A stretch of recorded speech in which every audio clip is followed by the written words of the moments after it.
বিসমিল্লাহির রহমানির রহিম। আসসালামু আলাইকুম। প্রচণ্ড গরমে যখন মুখের একদম রুচি চলে গেছে, তখন এরকম একটা রেসিপি খাবেন, আর খাবেন তা পেট পুরে। একটা রেসিপি হবে আপনার পুরো খাবারের একটাই, মানে শেষ, শুরু থেকে শেষ। আর সেজন্য আমি নিয়ে এসেছি উত্তরবঙ্গের জনপ্রিয় খাবার, সেটা হলো মসুর ডাল দিয়ে কচু শাকের ঘন্ট। আর এই ঘন্টটা আমি করেছি আমার মতো করে। আসলে ওনারা ডাল কচু শাকটা একসাথে সেদ্ধ করে নেয়, কিন্তু আমি দেখলাম কচু শাকটা এতটা সফট, মানে এতটা কচি, যে অল্প যে সেদ্ধ হয়ে যাবে, কিন্তু ডালটা হতে একটু সময় হতে পারে। সেজন্য আমি শাকটা আলাদা সেদ্ধ করেছি, দিয়েছি হলুদ, একটা নাগামরিচ, আর 5 থেকে 6টি রসুন। এগুলোকে আমি কেটে দিয়েছি, মানে আমার রসুনটা ছিল দেশি রসুন, মানে ছোটো রসুন। সেজন্য আমি 5 থেকে 6টি দিয়েছি। আর বড় রসুন যদি হয়, তাহলে আপনি 1টি রসুন দিবেন। কষাটা আমি আলাদা সেদ্ধ করেছি, আর ডালটা আমি সেদ্ধ করেছি কিছু না দিয়েই।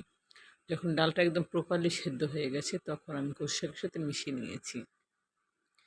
আর একটি ঘুটনির সাহায্যে ঘুটে নিয়েছি ডাল আর কষু শাকটি। আর তার আগে যে কাজটি করেছি, আমি রসুনটা আর যে মরিচটা দিয়েছি ওটাকে ছেঁচে নিয়েছি এই ঘুটনির যে এইটা আছে না, ওইটা দিয়েই। আর একটু আমার হলুদের প্রয়োজন ছিল, সেটা আমি মিক্স করে নিয়েছি, সাথে দিয়েছি পরিমাণ মতো লবণ। আমি যখন এইটা ঘুটছিলাম, তখন হঠাৎ করে দেখতেছি আমার ডালটা একদম বেশি ড্রাই হয়ে গেছে। সেজন্য আমি দিয়ে দিয়েছি 1 কাপ গরম পানি।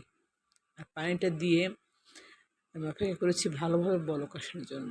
আর যখন দেখেছি ওটা ঠিক হয়ে গেছে, যে আমি এভাবে খাবো, তখন আমি অন্য একটা পাতিলে দিয়ে দিয়েছি 1/2 কাপ সয়াবিন তেল। আর তার ভিতর দিয়ে দিচ্ছি একটা বড় পেঁয়াজ কুচানো, আর একটা বড় রসুন কুচানো, আর 2টা শুকনো মরিচ।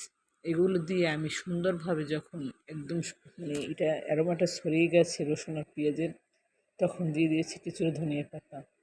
আমার ভিডিওটি যদি খেয়াল করেন, তাহলে দেখতে পারবেন আমি কি সুন্দর করে একটা বাগার দিয়েছি। বিশ্বাস করুন, এই বাগার যদি আপনি ডালটি খান, এত টেস্টি হয় বলার নেই।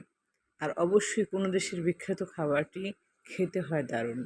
সেজন্যই আমার এই ছোটো প্রচেষ্টা, যাতে আপনারা এই একটা আইটেম দিয়ে খেয়ে ফেলতে পারেন চেটেপুটে 1 প্লেট ভাত মিনিমাম। আমি তো খেয়ে ফেলেছি, আলহামদুলিল্লাহ ছিল খেতে। আর আমি এটা প্রথমবার খেয়েছিলাম যখন আমি প্রেগনেন্ট ছিলাম, তখন আমাকে এটি খাইয়েছিল আমার এক বান্ধবী। আর আমি আজকে দ্বিতীয়বারের মতো রান্না করেছি নিজে খাওয়ার জন্য, যে আসলে ওই যে খাবারটা খেয়েছিলাম প্রেগনেন্ট অবস্থায়, আসলে খাবারটার টেস্টটা কীরকম সেটা যাচাই করার জন্য। আর আমার ভিডিওটি ভালো লাগলে অবশ্যই ফলো, লাইক, সাবস্ক্রাইব করুন আমার ইউটিউব চ্যানেলটি। এবং সবার আগে আমার ভিডিওগুলো পেতে আমার পেজটি ফলো করুন, তাহলে পেয়ে যাবেন এই সহজ সরল রেসিপি সবার আগে। আজ এ পর্যন্ত, আল্লাহ হাফেজ।